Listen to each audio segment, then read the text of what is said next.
Hi good evening to everyone. आज हम question number 11 करेंगे, ठीक है ना।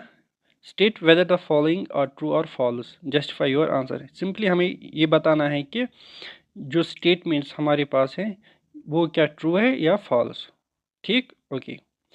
फर्स्ट पार्ट आप देखिए, the value of 10a is always less than 1, यानी कि जो 10 का वैल्यू है, ठीक है ना, वो हमेशा क्या लेस देन 1 होगा।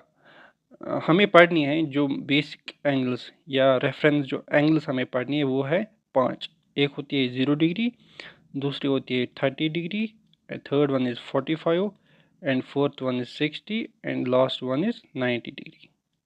ठीक, जब हम ट्रिग्नोमेट्रिक का टेबल पढ़ेंगे ना तो उसी में आपको समझ में आ जाएगा। जो 10 का वैल्यू है ना वो 0 to 1 यानी कि इन्फिनिटी आप कह सकते हैं, इसी के दरमियान लाइक करता है। फिर जो ये इन्फिनिटी होती है ना इसको हम नॉट डिफाइंड कहते हैं। ठीक, तो बेसिकली आप ये याद रखिए 0 to 1.73। ठीक, तो ये 10 का वैल्यू होता है, यानी कि 0 to 1.73 के दरमियान आता है। बट यहाँ पे क्या गया है, यहाँ पे कहा गया है कि ये लेस देन 1 होता है। क्या होता है, तो यहाँ पे नहीं है लेस देन 1, हमेशा ये 1 के ऊपर भी आता है ना। तो it means that this statement is false. Okay, good. अच्छा, अब देखिए, अब दूसरा पार्ट क्या है, it is sec of A 12/5 for value of angle A. यानी किसी वैल्यू, किसी भी वैल्यू पे, ठीक है ना, जो सेक ए का वैल्यू है वो 12/5 के बराबर आए। क्या ये ठीक है या नहीं। आपको पता है जो सेक है ना बेटा, वो होता है बराबर हाइपोटेन्यूज बाई बेस। हमें पता है कि राइट एंगल ट्रायंगल में हाइपोटेन्यूज सबसे बड़ा साइड होता है, ठीक है ना, जो कि यहाँ पे आपको दिखाई दे रहा है कि इट इज़ 12, है ना। तो हाइपोटेन्यूज यहाँ पे 12 है और बेस है 5। परपेंडिकुलर कुछ भी हो सकता है, आपको पता है, यानी कि वो 12 से नीचे ही होगा। ठीक, तो इट मीन्स दैट ये स्टेटमेंट भी ट्रू है, ठीक है ना, क्योंकि यहाँ पे हमें हाइपोटेन्यूज सबसे लॉन्गेस्ट साइड मिल गया है। तो वो जो जो परपेंडिकुलर होगा ना वो भी इसके नीचे ही होगा। ठीक, तो यहाँ पे आपको क्या ध्यान रखना है कि हाइपोटेन्यूज हमें मिलना चाहिए कि लॉन्गेस्ट साइड, जो कि है यहाँ पे, है ना बेटा। तो this statement is true, this statement is true. तो फर्स्ट वन था false and this is true. अच्छा, अब देखिए third one, cos of A is the abbreviation for used cosecant of angle A. ठीक, यानी कि जो cos ए है it is basically the observation of cosecant of A, cosecant of A. ठीक, तो आपको पता है कि cos को हम कोसिकेंट भी कहते हैं, है ना।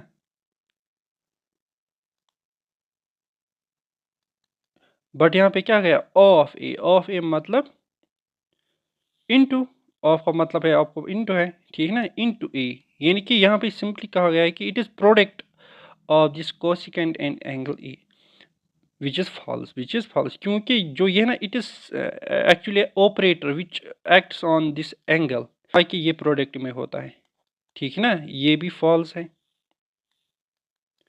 ओके, अच्छा, अब देखिए cot of A is the product of cot in A. Again statement यहाँ पे है, क्या है, कहा गया है कि कॉट ए किसके बराबर है, it is cot A into sorry cot into A, cot into A.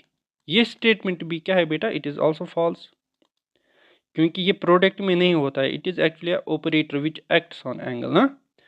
Okay, good. अच्छा, यहाँ पे देखिए sine theta is equal to 4/3। तो साइन थीटा का आपको पता है किसके बराबर होता है, साइन थीटा होता है बराबर perpendicular by hypotenuse, perpendicular by hype. But यहाँ पे आप देख सकते हो परपेंडिकुलर किसके बराबर है, it is equal to 4 and hypotenuse किसके बराबर है, इट इज इक्वल टू 3। क्या हाइपोटेन्यूज परपेंडिकुलर से छोटा हो सकता है, जो कि रॉन्ग है। इट मीन्स दैट जो ये स्टेटमेंट है it is also false, because जो हाइपोटेन्यूज हमें यहाँ पे मिल गया है वो लेस देन यानी कि परपेंडिकुलर से है, तो जो कि पॉसिबल नहीं हो सकता है, क्योंकि हमें पता है कि राइट एंगल ट्रायंगल में हाइपोटेन्यूज सबसे बड़ा साइड होता है। डन। ओके, अब हम पढ़ेंगे जो टेबल है ना ट्रिग्नोमेट्री का, वो ठीक, विच इज़ वेरी इंपॉर्टेंट। तो देखिए यहाँ पे मैं टेबल को ड्रॉ करूँगा।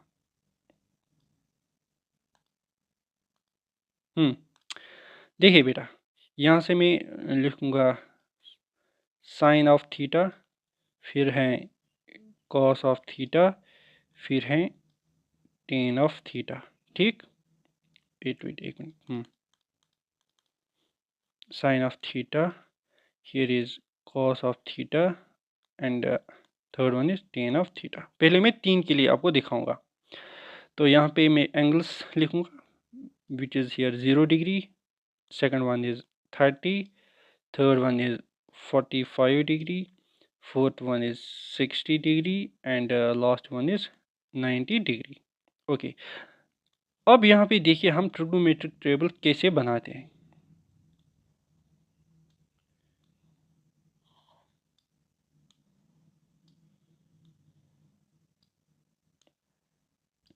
ठीक,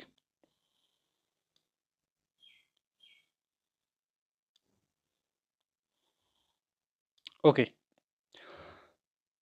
पहले क्या करोगे आप, पहले आप यहाँ से स्टार्ट करोगे नंबरिंग, यानी कि 0 1 2 3 एंड 4। ठीक, अच्छा, it is first step. Second step क्या है, अब डिवाइड करोगे आप 4, इसको भी 4 से डिवाइड करोगे, इसको भी 4 से, इसको भी 4 से, इसको भी 4 से, और इसको भी 4 से। ठीक, ओके, अब आप स्क्वायर रूट लोगे, क्या लोगे, स्क्वायर रूट, यानी कि यहाँ पे भी मैं स्क्वायर रूट डालूंगा, यहाँ पे भी स्क्वायर रूट, यहाँ पे भी स्क्वायर रूट, यहाँ पे भी स्क्वायर रूट, एंड यहाँ पे भी स्क्वायर रूट। ओके, तो देखिए अब 0 डिवाइड बाई 4 इज 0। अच्छा, 0 का स्क्वायर रूट क्या होता है, वो भी 0 के बराबर होता है। ठीक, तो वो 0 ही आएगा। Okay, good. अब है 1/4, जब आप 1 का स्क्वायर रूट लेते हो ना, वो 1 के ही बराबर आता है। अच्छा, जब आप 4 का स्क्वायर रूट लोगे, यानी कि जैसे √4, वो किसके बराबर होता है, it is simply equal to 2, तो यहाँ पे मैं लिखूंगा 1/2। ओके, हम्म,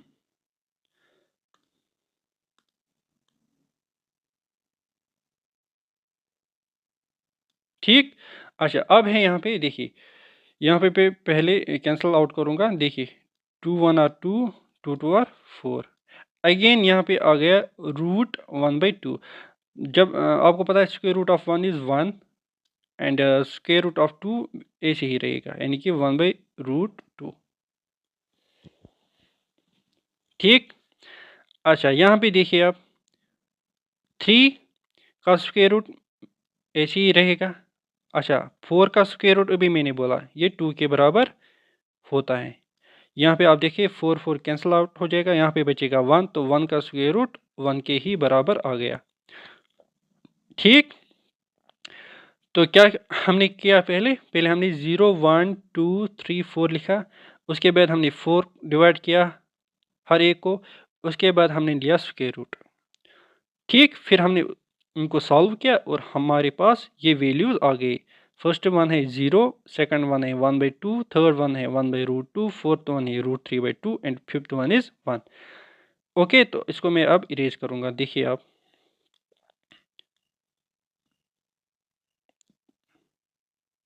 तो यहाँ पे मैं लिखूंगा 0। हाँ, ओके, अब है 30, इसको मैं लिखूंगा 1/2 के बराबर। ठीक, 1/2। अब है 45, यहाँ पे देखिए इसको मैं लिखूंगा 1/√2। ओके, अब है 60,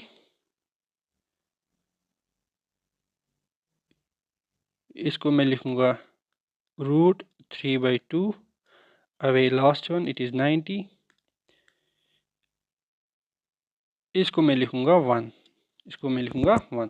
सो इट मीन्स दैट जो साइन 0 होता है वो 0 के बराबर होता है, साइन 30 1/2 के बराबर होता है, साइन 45 1/√2 के बराबर होता है, साइन 60 √3/2 के बराबर होता है और साइन ऑफ 90 1 के बराबर होता है। अच्छा अब देखिए कॉस का वैल्यू हम कैसे निकालेंगे, इसको अब उल्टा कीजिए, यानी कि यहाँ से आ जाइए आप, ठीक है ना, यानी कि इस डायरेक्शन से। यहाँ पे मैं लिखूंगा 1, उसके बाद मैं ये लिखूंगा √3/2, उसके बाद मैं लिखूंगा 1/√2, उसके बाद लिखूंगा मैं 1/2 और उसके बाद लिखूंगा मैं 0 डिग्री। ठीक। सो आई होप आपको ये समझ में आया होगा। ठीक। अब है टेन की बारी। क्या है बेटा, टेन की बारी। देखिए बेटा, टेन का वैल्यू आपको पता है कि टेन होता है उल्टा कॉट का। एक और वैल्यू आपको याद रखनी है टेन का।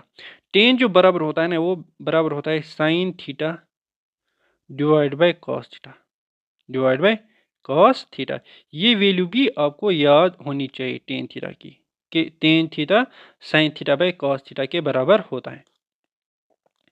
ओके बेटा।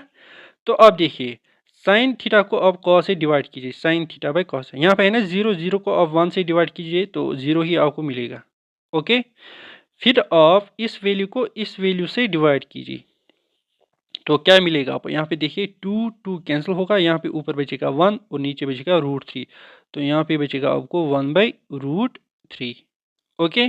तो यहाँ पे देखिए √2 कैंसिल होगा तो यहाँ पे बचेगा आपको 1, 1/1 which is equal to 1।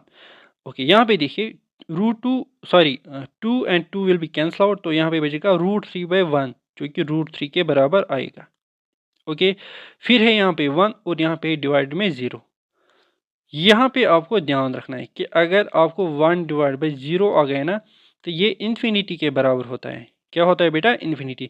But यहाँ पे हम इसको नॉट डिफाइंड कहते हैं। क्या कहते हैं बेटा, नॉट डिफाइंड। ओके। तो यहाँ पे मैं लिखूंगा it is not defined, it is not defined. ठीक। अच्छा, जो अदर 3 रेशियोज है ना, यानी कि कोसेक, सेक एंड कॉट, वो इन्हीं वैल्यू से आपको मिलेगा। अब क्यों, क्योंकि हमें पता है कि जो कोसेक होता है वो साइन का उल्टा होता है, सेम सेक वो भी कॉस का उल्टा होता है, कॉट टेन का उल्टा होता है। ठीक। तो वो वैल्यूज हम इन्हीं से डिराइव करेंगे। ठीक। तो यहाँ पे मैं अब आपको डायरेक्ट ट्रिग्नोमेट्रिक टेबल दिखाऊंगा।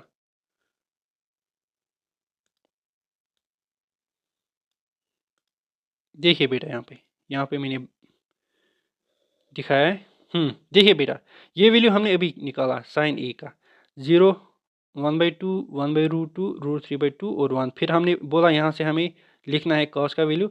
यहाँ पे देखिए 1, √3/2, 1/√2, 1/2 और 0। फिर हमने टेन का वैल्यू भी निकाला। मैंने क्या बोला कि टेन किसके बराबर होता है, tan simply equal to sine by cos. फिर हमने इस वैल्यू को इस वैल्यू से डिवाइड किया तो हमें टेन का वैल्यू मिल गया, यानी कि 0 डिग्री पे आप चेक कीजिए, कॉस साइन का वैल्यू है 0, कॉस का वैल्यू है 1, तो 0/1 इज 0। सेम यहाँ पे देखिए 1/2 और यहाँ पे √3/2। यहाँ पे देखिए अभी जो मैंने बोला 2 2 कैंसिल होगा तो यहाँ पे बचेगा 1/√3। तो यहाँ पे देखिए √2 कैंसिल होगा, यहाँ पे बचेगा 1। यहाँ पे देखिए 2 2 कैंसिल होगा, यहाँ पे बचेगा √3। अच्छा, यहाँ पे देखिए 1/0 जो अभी मैंने बोला वो नॉट डिफाइनेड है, वो नॉट डिफाइनेड है। Okay, good. अब देखिए आप कोशेक का। कोशेक किसका उल्टा होता है, साइन का उल्टा। ठीक। देखिए बेटा, यहाँ पे बताया गया है इट इज नॉट डिफाइनेड। क्यों, यहाँ पे देखिए जो है ना 0, इसको हम ऐसे भी लिख सकते हैं 0/1 लिख सकते हैं ना, क्योंकि 0/1 0 होता है। जब आप इसको रेसिप्रोकल करोगे, क्योंकि हमें पता है कि जो कोसेक थीटा होता है वो होता है बराबर 1/sin थीटा। किसके बराबर होता है, 1/sin थीटा। ओके। या आप इसको ऐसे भी कह सकते हो, कोसेक हमें पता है ये होता है बराबर हाइपोटेन्यूज बाय परपेंडिकुलर, और जो साइन होता है, साइन का वैल्यू वो होता है परपेंडिकुलर बाय हाइपोटेन्यूज। जो कोसेक थीटा है वो किसका उल्टा है, साइन था। तो यहाँ पे आप देख सकते हो जो ये वैल्यू है इट इज़, यहाँ पे आप कह सकते हैं it is perpendicular, it is actually value of sine and this is value of hypotenuse. जब आप इसको उल्टा करोगे तो ये बनेगा 1/0। क्या बनेगा? 1/0, जो कि अभी मैंने बोला है it is not defined, it is not defined. So that is why cosec of a, or we can say cosec of 0 is not defined, cosec of 0 is not defined। Good. उसके बाद है cosec of 30। यहाँ पे कीजिए इसका उल्टा, ये बनेगा 2/1, तो 2/1 इज इक्वल टू 2। यहाँ पे देखिए इसका उल्टा आप कीजिए, ये बनेगा √2/1 बनेगा ना, तो √2/1 होगा √2 के बराबर। अब है √3/2, इसका आप उल्टा कीजिए, ये बनेगा 2/√3 जो कि यहाँ पे है, और यहाँ पे 1 का उल्टा 1 ही होता है। ओके, सेम आप सेक के लिए आप यूज़ करोगे, तो सेक का वैल्यू आपको मिलेगा फिर sine sec of 0 is 1, and 30 पे आपको ये मिलेगा, एंड 45 पे ये, एंड 60 पे ये, और 90 पे आपको नॉट डिफाइंड मिलेगा। सेम कॉट के लिए, कॉट 0 पे आपको नॉट डिफाइंड मिलेगा, यहाँ पे 30 के लिए √3, 45 के लिए 1, एंड 60 के लिए 1/√3, एंड 90 के लिए 0। ये टेबल आपको याद होना चाहिए, क्योंकि उसके बाद जो एक्सरसाइज आएगी ना वो इसी पे डिपेंड होगी। ठीक, तो वो हम कल करेंगे।